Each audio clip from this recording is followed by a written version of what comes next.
સૌને જય શ્રી કૃષ્ણ।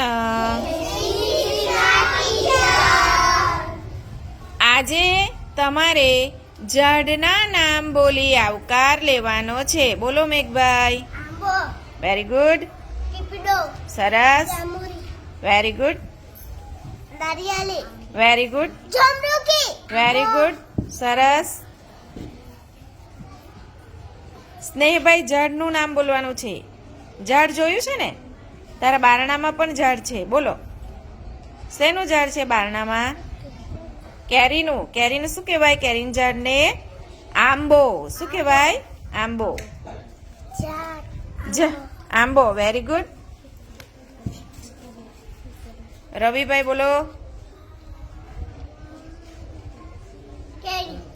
કેરી, કેરીના ઝાડને શું કહેવાય? જેના પર કેરીનું ફળ લાગે તે ઝાડને શું કહેવાય?